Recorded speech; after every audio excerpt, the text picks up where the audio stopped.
everybody, welcome to the Wildrose Way Podcast. I'm your host, Tom Smith, with Wildrose Kennels here in Oxford, Mississippi.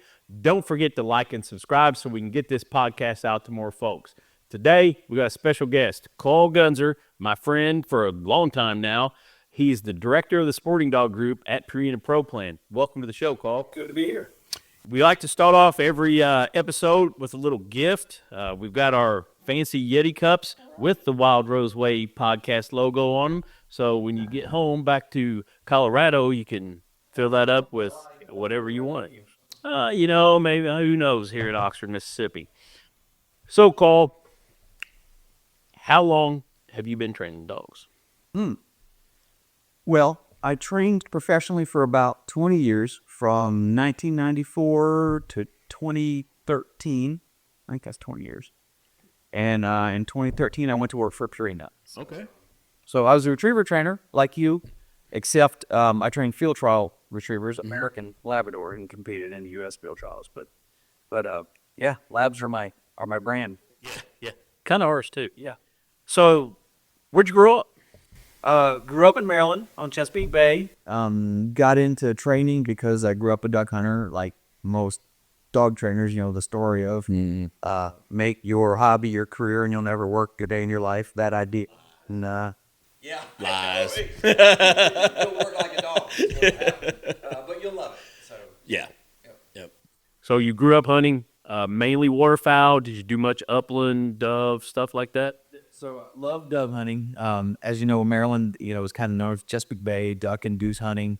But we would always start off, September with, dove season. And but there really wasn't good upland hunting there. There was like one or two coveys of quail, and those were probably gone by the time I left home.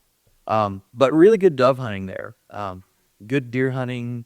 But that's what got me into it. Yeah, I never pictured Maryland as a big dove hunting area. With just it's always been ducks and geese. The Eastern Shore. I was fortunate enough for several years, I met some guys and I hunted on the Potomac River.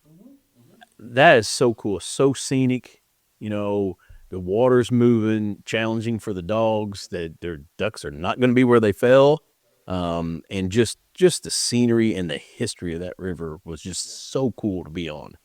I think that's one of the things that I think a lot of people who don't know hunters, they don't know how much we appreciate what came before, the conservation and everything involved. Yeah. And the Chesapeake Bay is a really storied, traditional area of waterfowling in the U.S. from the history of market gunning.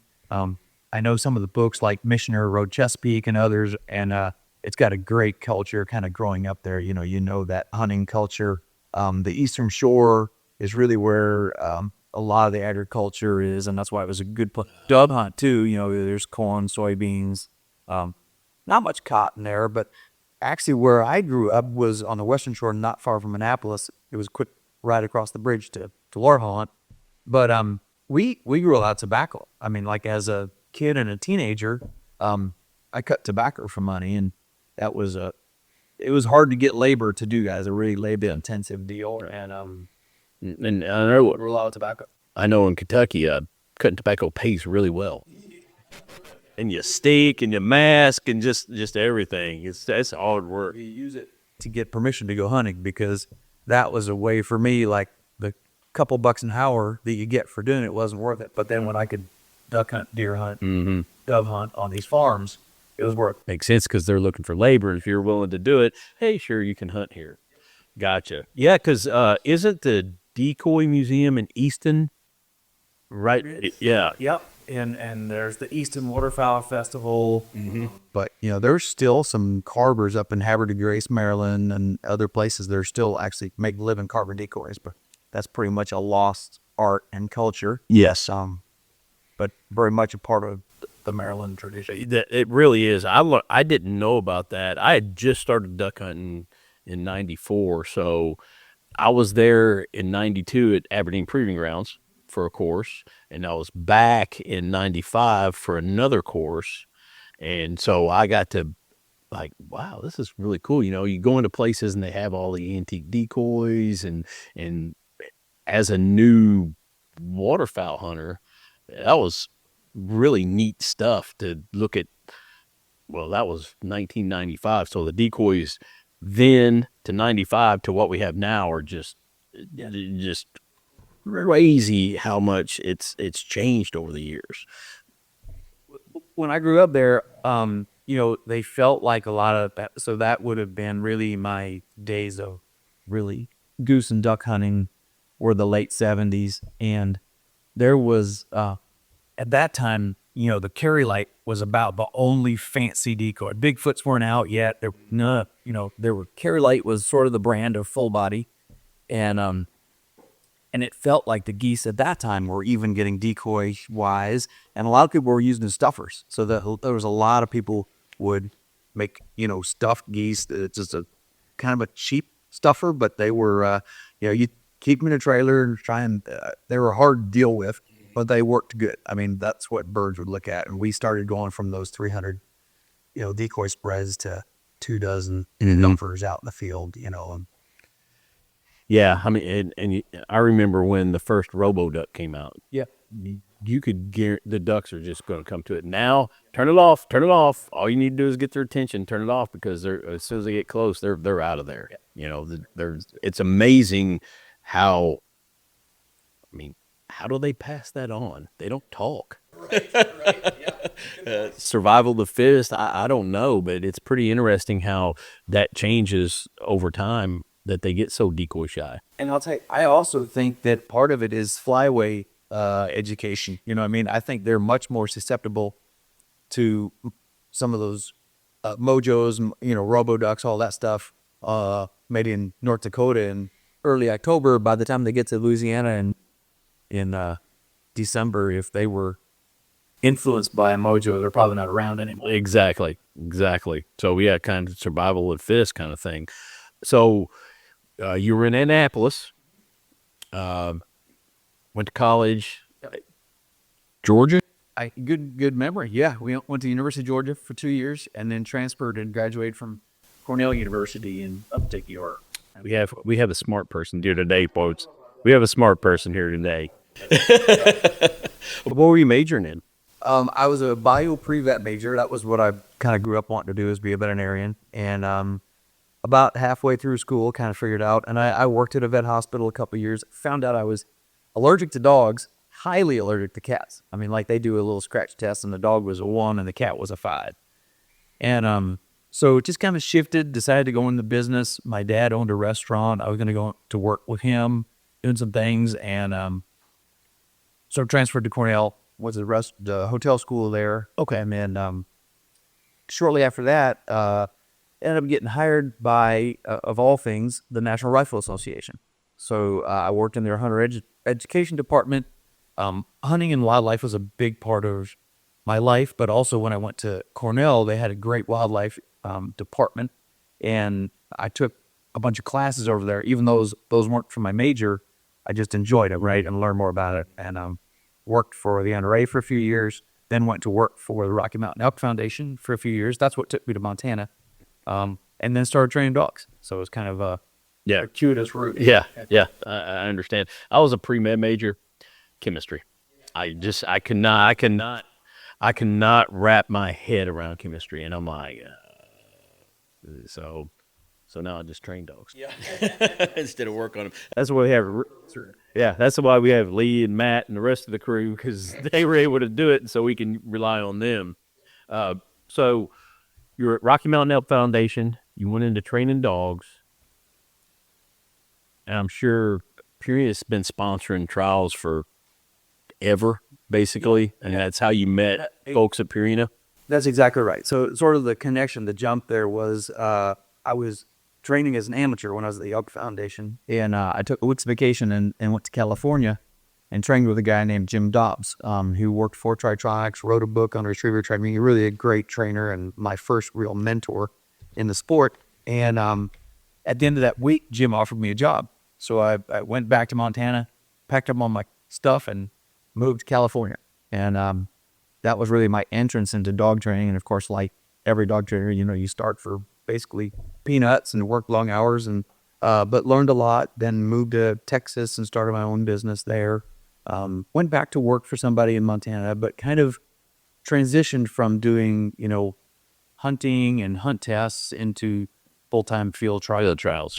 So even though I grew up a hunter and that was my introduction into it, from my 20 years in business, I really didn't duck hunt much, and most of the dogs that I trained were not hunting dogs. They were competitive trial dogs. Yeah. Many of those dogs would hunt for their owners, and I will say that I still believe that most good bred field trial dogs can be great duck hunting dogs if they're exposed to it. Many of them never are exposed to it. But I also hunted over a lot of field champions that were steady, well-behaved, and then I hunted over a few that were idiots too. Whined and posted and ran around.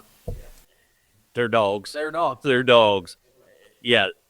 I've never competed in field trials or anything. It's completely different training than what we do. But those lines those dogs can take and the stop whistles and the cast, they're just so crisp and clean and long. It's amazing to watch to me. Yeah. And I would say there's really no way to gain that. First, you have to have the right genetics and disposition for that. And then you have to have a program that utilizes a collar or something, because it's hard to, have consistent reinforcement at 500 yards. You can't run out there and shake them or yell at them at that distance. They no longer care. Yeah. And to get the amount of drive and all that it takes, it's a fine balance. And I totally think that, a British dog could absolutely be a U.S. field champion. I've trained one, and unfortunately the owner, it was a Wildrose dog, by the way. Okay. And the owner was a competitive field trialer, and unfortunately the owner got sick and passed away, and the wife just kept the dog. But this dog, as a 2-year-old, had a successful Derby career, was qualified all age, or if it wasn't, it would have been. And I truly believe that dog had the potential. It was brought up sort of in the American system, so it was collar trained. It got, white coats every day, traditional field trial training, a full field trial program with Donna Main, who I work for. And I think that dog had potential. It had stayed in that system. Now, would every Wildrose dog make a field champion? It's probably not. Every U.S. field trial dog doesn't make field champion. You know what I mean? But a lot of it is, it's sort of the old nature versus nurture argument. I think you have to have both. Yes. They have to have the want to.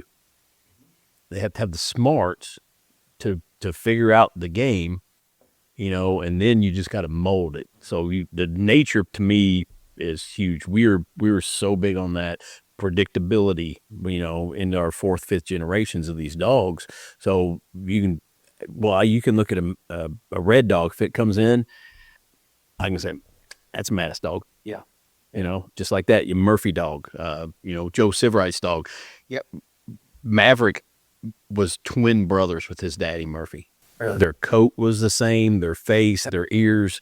It was like just amazing. And I noticed the exact same thing in the U.S. field trial lines. You could sort of tell some of those dogs that were, certain lines were a little more sensitive or a little more willful, or, just not just looks and physicality, but voice was very apparent. Certain lines, you knew those dogs had more potential to have voice. Some would have it, some wouldn't. You know what I mean? Yeah. Same way with, I'm going to say steadiness is trained. However, anxiety to some degree is genetic. A dog is sort of is happy feet or wants to move or is fidgety. Now, some of that is training, but I also think, there were creepers. There was a dog named Cosmo that was sort of known as a dog that crept a lot, would occasionally break, but that dog would creep out 20 feet and then come back to the mat. And then the next bird would be drawing. He'd creep up 120 feet. He'd come back. The flyer would be shocked. He'd be walking towards the flyer and he would stop. And then, the handler, Jim Gagne, would tell him to heel. He'd come back and be sent. And it was this, it was very predictable. It was known. I don't think I ever saw him break, but it just didn't know the dog. You would be like, what, where's he going? He threw a lot of that. You could see a lot of Cosmo and a lot of dogs had steadiness issues. Well, Knucklehead over here off screen, his mannerisms are spot on to his daddy. Yep. And especially when he was younger and that hadn't darkened up a little bit, they were like twins. We always had to stand in if something happened to him. Yep.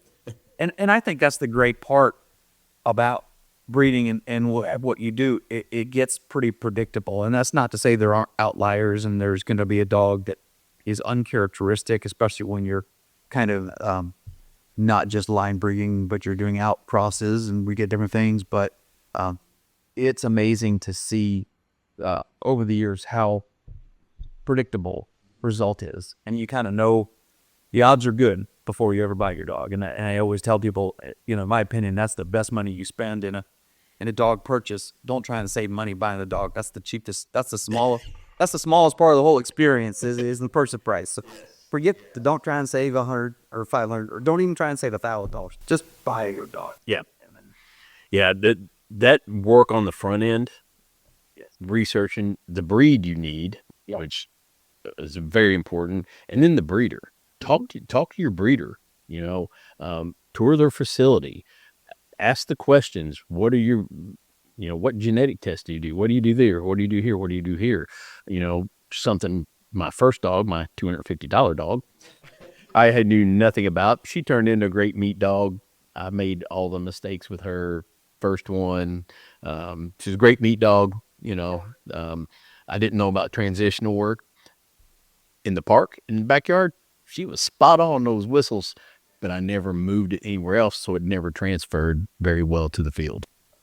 Well, you hit on two things, and I kind of counsel everybody that's looking for a dog is go see the parents if you can. Like, they're not always in the same place, but if you can see them, you can ask questions about them. But if you can be around them and see their temperament and friendability and how they act and what they're like, for me, Labradors, there's really no room for aggression, dog aggressive or people aggressive, obviously. But you want a dog that's social. We hunt. We often, even if it's duck hunting, there's a lot of times you might have two dogs. But even if you're in different blinds, you've got dogs in the field, crossing paths. If you're upland hunting, oftentimes there's multiple dogs out. I want to stay away from any aggression. Yeah, and the people that have an aggressive dog really need to not breed it. I don't care how good it is at other things. I agree. Don't breed an aggressive dog.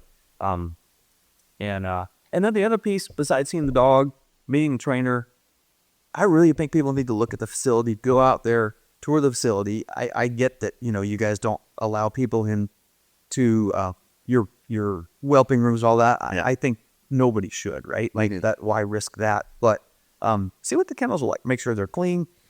I was shocked over the years of a few kennels that I've seen that I had heard of, but I thought, would be a well-respected kennel. And you get there and are really disappointed. So I really encourage everybody, if you're thinking about buying a dog, go tour the facility. Yeah. And if you're putting it with a trainer too, not just buying a dog, if you can put that dog in training, go out there, make sure the kennels are safe, make sure they feed a quality food, make sure the dogs are cared for, that they're clean. I mean, that's sort of the table stakes in the business in my day. Correct. We've had some people come, and one of the best compliments they paid us, besides, it's pretty out here, clean. They're like, all your dogs are so happy. Yeah. All right. Well, right. That's important. I don't want my dogs to, be beaten. I want them to be happy and want to go out and want to go do fun stuff and want to hang out with me. And if you want to visit someplace or watch the training and they say no, red flag. Red flag. No, we don't give tours of our facility. That's kind of, we encourage people to come out all the time because you can put all the pictures you want on the internet. Yeah, that's right. Yeah, it can be deceived. Yep. Well, if it's on the internet, it's probably true. So. Yeah. Ask Google. Yeah, exactly. AI. So you're trading. How did you get approached to go to work for Purina? Great question. I was, I had fed ProPlan, starting kind of working for Jim. And then when I went off on my own, I kept feeding ProPlan. And I met Bob West, and he asked if I would want to represent Purina at a few different events. And so as I was training and competing, I went to a couple of events and kind of was like a consultant or a rep for Purina, much like, Bill Kelsey or Jerry Ray or whatever, right? And so I did that for a couple of years, but my training business was growing so much and I was competing so much, I finally told Bob, like, I don't have time to devote to training, competing, doing stuff for Purina. And I had kind of off the cuff said, in 20 years, maybe call me if I'm done competing. But right now, this is like my passion, like going to a field trial. I'd run 24 to 30 events a year. Most weekends I was trialing. And like literally like 16 years later, Bob was like, "Hey, are you still interested in that job? I'm going to retire someday. I got an opening." And I was like, okay. And it was hard. Like, it was really hard to hang up the whistles and quit training. But I also felt like maybe I had a little bit of a unique skill set of knowing the trial world and the training world, but also having that little corporate background working for, the National Rifle Association, working for Rocky Mountain Up Foundation. And, the idea of having health insurance.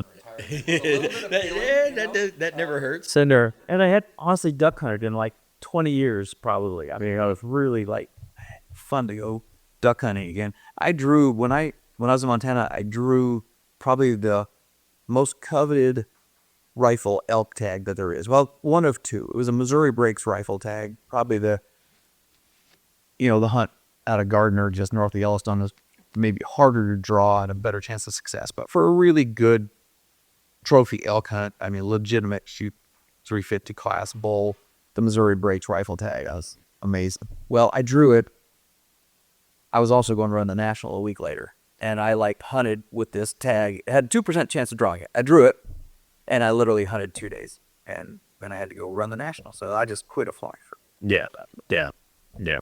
I know I hunt all the time during the kennel. Yeah, all 3 days last year. So what year did you start with Purina? 2013. Okay, 2013. Exactly.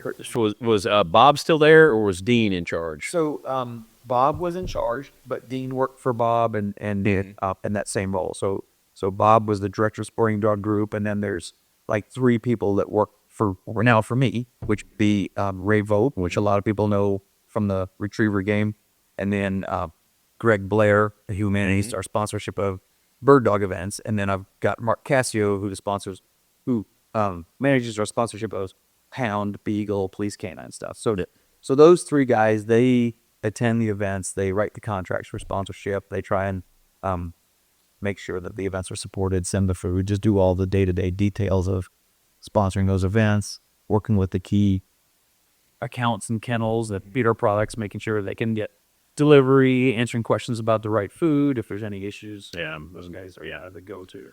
yeah. So you went from this to emails and spreadsheets. Yeah. I hate to say how many emails I get a day, but it's over 100. I know that. Wow. I complain about mine, and mine only be 30 or 40. Yeah. So when we got sponsored by ProPlan, you were the retriever guy, correct? And Dean was retriever. I was actually doing hounds at that time. okay. And then Bob retired, and I replaced Bob. And then Dean retired shortly after. Yeah. This job, and really, I think the second person really at Purina to hold this role. First, it was Bob, and he was there for a career, and now I've been there for 13 years. And similarly, Ray has now been here probably 6 years. Greg for 10. It's sort of a passion role. Like, it's not a step ladder to a different marketing position or to a sales job or something like that. You have this job because you came from it. You love the dogs. You love supporting the events and being with the people that do it. You understand it. It's sort of really a role that's very unique in a small niche in the company. Yeah, and your travel is Substantially. yeah, it's crazy. Every time I talk to you, I'm in the airport headed to wherever, just all over the board. Yeah, it's been amazing for us since we partnered with Purina. Just the support we get. If our clients have a question, I just forward it to the expert, the veterinary staff, the whatever. And Purina has such a robust community of researcher scientists, professional PhDs, everything, that somebody's going to know the answer. And it's just at our fingertips. And a lot of people aren't fortunate enough to have that. Yeah. Well, and I'm gonna say they do. They just don't know it. They don't realize that it's a $20+ billion company. However, my goal is to make it feel like it's my company. Like, you call me, I answer the phone, or you text me or email me, I find somebody that can help you. And it's not like, I don't want people to ever feel like they're getting the corporate runaround or any of that. Is like, get the questions to the right people. We have, almost 500 researchers and scientists, and somebody has the answer to that question, whether it's somebody in a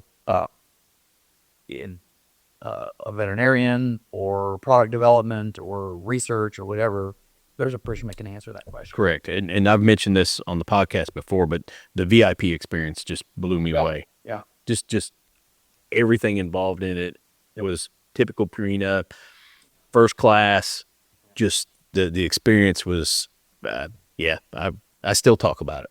That's cool. Yeah. I mean, I feel like, truthfully, that is something that we have, that, we try to tell our story of the background, where it came from, how it developed. And this experience that Tom's talking about is, basically we take a few key influentials, we bring them in, we take them through the pilot plant so they see how dog food is made, take them through our R&D, our product quality, the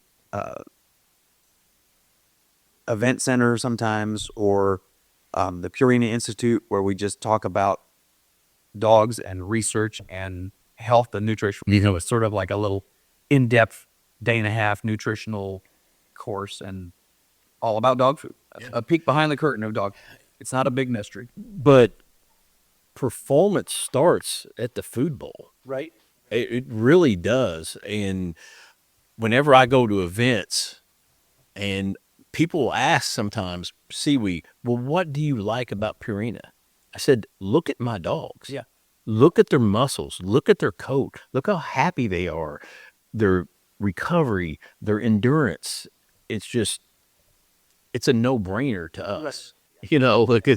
But we see them every day, so that's kind of what we expect. Yeah. With our dogs. It's easy to take it for granted, but you probably take for granted the genetics and the training too. And that we used to always talk sometimes three-legged stool of genetics, training, and nutrition, and you got to have all three of them for an athlete, and that applies to dogs, humans, whatever. You've got to have the fuel, you've got to have the training, and then there's a genetic quotient to it.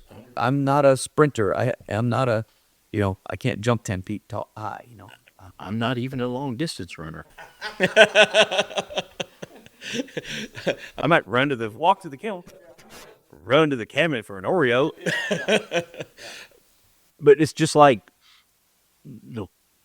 the amount of nutrition, or let me rephrase that, the emphasis on nutrition at the Ole Miss football program. I had no idea. So all the players have different, like, you're on A, you're on B, you're on C, you're on D, and they're all different. One may have more protein, one may have more carbs. Wow. We had some of the guys over, and two of them were linebackers. I mean, it's like hitting a concrete post if you poke them. Right. And Tina's like, well, they're not going to want any bread. I said, they want all the carbs they can eat. And so they come over, and I said, hey, Tyler, Tina didn't think you want any bread. He goes, man, give me 4 slices. He goes, I'm eating all the carbs I can, because they're just burning them so much, and they're looking for speed, endurance, and especially on, those linebackers or cornerbacks, and the linemen are on a different program.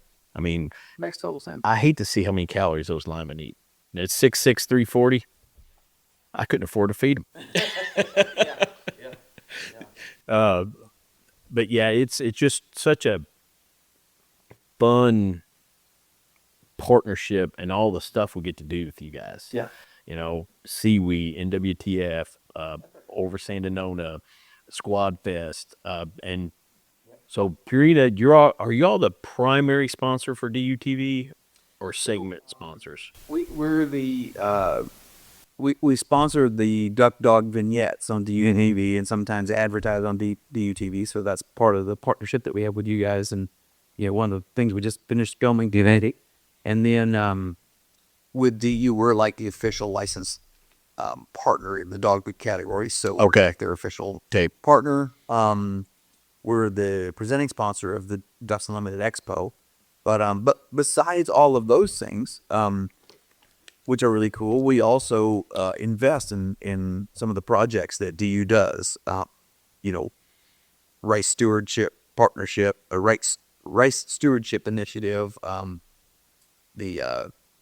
that's not my part of the business, so I can't say big deal very well. But besides like a marketing, advertising, and promotion, we actually help put dollars on the ground to benefit waterfowl and wetlands and habitats and clean water and air. It's an important thing to make quality dog food. You have to have a good ingredient stream and good available ingredients, and that's part of keeping a healthy environment. Yeah, I know Joe Siverite was involved with DU when he was the CEO. Now he's really involved with them. He's doing fundraising, it was great to see him this week. All of us together in one place, which hasn't happened in years, especially since he's retired. And talking to him, I think he's doing okay in retirement. I think he's enjoying himself a little bit, picking up his new dog. So and she's a nice little doll. He's gonna have fun with her. He texted me last night, said she's settling in great. Oh. So and then I forgot about ducks. Yeah, you're the presenting sponsor there, and that's gonna be huge, y'all. That's gonna come out. It's first weekend in August. It's Friday, Saturday, Sunday. We'll be set up there. We'll be doing roundtables on the stage. Come visit. We'll talk about dog nutrition. Come pet the dogs. We'll have different dogs there every day, and it's just a really cool event. And just like last year, Rixie Outdoors was across from us. Well, we bought some of their stuff and we're using it in training. cool. So, and Todd's a great guy. So you just meet a lot of really fun people. Yeah. Yeah. And it's like a lot of different sportsman shows, but indoors in August. I mean, it's like it's a great. It kind of gets you fired up. It's not too hot. We tried to do the DU Expo outdoors for a couple years, and At the Texas Motor Speedway in June. yeah, and then it would rain, and this is really kind of a welcome deal. I think it's only going to grow. I think it was 25,000 or 1,000 people last year. I know it's going to max out. We give away free, so stop by the Purina booth if you come. We'll have free samples. Of course, Tom and people are doing demos and all that, but free samples. Photo, the whole 9 yards. Yeah. It's fun. You should 100% go. Yeah, and support Ducks Unlimited. I mean, they're the premier wetlands conservation in North America, and we've been partnered with them. Like Karl mentioned, we just finished 2 days of filming for the Duck Dog series on DUTV, which will be coming out this fall. A little bit different this year. We got some surprises for y'all, so stay tuned in, and we'll have it on social media after the season also, which has been great to put that up there. So you're in Colorado right now. You're in Mississippi right now, headed back to Colorado tomorrow, and then I won't see you probably till August. Yeah, that's right. And then again, probably some other time, and then of course We go hunting again this year. We went for a couple of years, and then we missed here last year or two. But we go. we got 2 places to go this year. Yeah. Darn. Go hunt with Joe at Darden. There you go. Yeah, we got to hit that one. We have to hit that one, and then hunting with our buddy Doc Weber out in Oklahoma and the crew out there. So this year,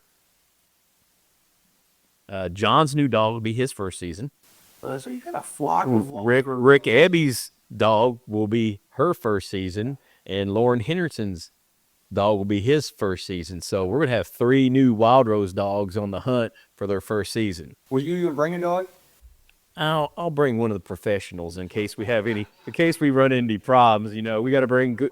Ronnie or Glenn or Mattis or somebody like that as backup. But my goal will be, I don't care if I shoot. I'll help him with the dogs. And that's kind of what I'm not that mad at the ducks anymore. Yeah. But I love watching dogs work. So I'll be there as kind of, all right, hold on, stop what you're doing.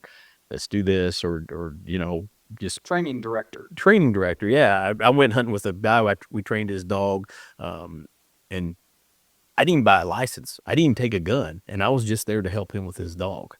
And I saw a couple holes, a couple little things, and he's back for a little tune up. So this year he ought to be rocking pretty good. So yeah, if I shoot, I shoot. If I don't, I don't. I just play with the dogs. Yeah. So what's coming up on the horizon for Karl Gunzer and Purina and ProPlan? That's a good question. I think we're always innovating with different products. So I think we just this year released Advantage. I just saw that. Okay, yeah, it's there's a senior formula, and then there's a gut health formula. So those are kind of I don't know if groundbreaking is the right word, but they're innovative and bring a lot of different benefits to one product. So like the Advantage Senior, besides, there's always been the Bright Minds that had, improved cognitive health. Now it has probiotics in it for gut health. It has added, glucosamine, chondroitin, omega-3 fatty acids, or I had them old joints and spondylosis and all that stuff. so great. I just put my old border collie on it last week, so we'll see how I'll be able to give a first-hand testament on that one soon. But and we've got new products coming in 2027. So Okay. Very exciting. Some of them are directed at sporting and working dogs. So I can't disclose information just yet, but Understood. stay tuned. Understood. Those will be things that you will like coming in 27. So that's always a fun part, is to see research and innovation come to life in products and see those things make a difference for dogs. So that's the fun part. And for me, I don't know, probably the same.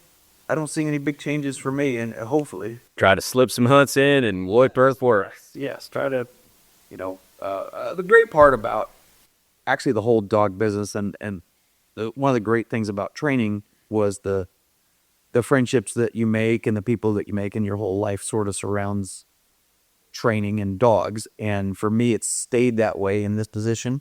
I made a bunch of new friendships, like, you and Wildrose and all those. But that's really the best part about this industry. It's about the dogs, but at the same time, it's about the friendships and the relationships that you make. And I don't care if you buy a dog and you start doing things with it, whether it's hunting, training, field trialing, whatever it is, it's going to open the world.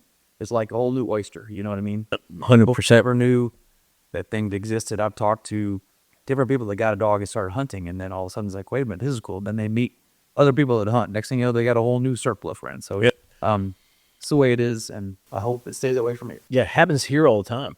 Guys have met through here, and they'll go on 3 or 4 hunts together every year since the very first one they went on. Exactly right. And you meet such a wide array of people working in the dog business. Yep. It's just really, really amazing. It's a social support group you didn't even know you needed. Correct. Yeah, other people who like to spend their hard-earned money having fun and playing with dogs. Yeah, exactly. So I've got a question. Now, my last question is directed to my buddy who's a big Tennessee fan, we always talk smack to each other. So who's the better trainer, you or Pat Burns? Ooh. I tell you, Pat's a better people trainer. I will admit to that for sure. He's probably the more accomplished dog trainer too. But Pat is excellent at communication. Yeah. And where I felt like I was a decent dog trainer, I did have one client that won the Canadian national, but he had been in the game a long time. I'm like, I can take care of for that. I had a few different clients that became pretty good, but Pat truly has helped develop a few amateurs into the very top of the game. So whether it's, Martha Russell and John Russell and others that So, yeah, Pat's a great dog trainer and people trainer. Well, that's not the answer I expected, Carl. I wanted to give Pat a hard time on here because I was on his masterclass podcast. Oh, that's right. And at the very end, he started, talking a little smack about Ole Miss. So I put on the Ole Miss helmet, and so we had a great time on that podcast. And he is just such a good guy to hang out with. Awesome. Yeah, so Pat, I hope you're listening. I wanted to give you a little shout out there. Carl, anything else you want to talk about? It's been great coming down here and spending a couple of days with you, Mike, meeting more and more of your trainers and crew. I'm always impressed when I come out here and I see people that honestly love what they're doing. They're out there training dogs every day. The dogs are all healthy, happy, well taken care of. And I really appreciate you guys choose ProPlan. Oh, absolutely. It's a little different than doing dog photo shoots because we have to talk in these. Right. And yesterday after we ate lunch, I couldn't hardly speak down there in the cornfield. I was just blubbering everywhere. So, but the mornings were always, it goes really smooth. And then after lunch, you're like, da-da-da? Yeah. Da-da-da. So, Carl, thanks so much for coming on. Thanks for coming down for the filming. We'll talk more. I want to hear more about this advantage while we have dinner tonight. Yeah. And we'll see you up at Mike and Kathy's. Thank y'all for watching, and I'll see you in the field.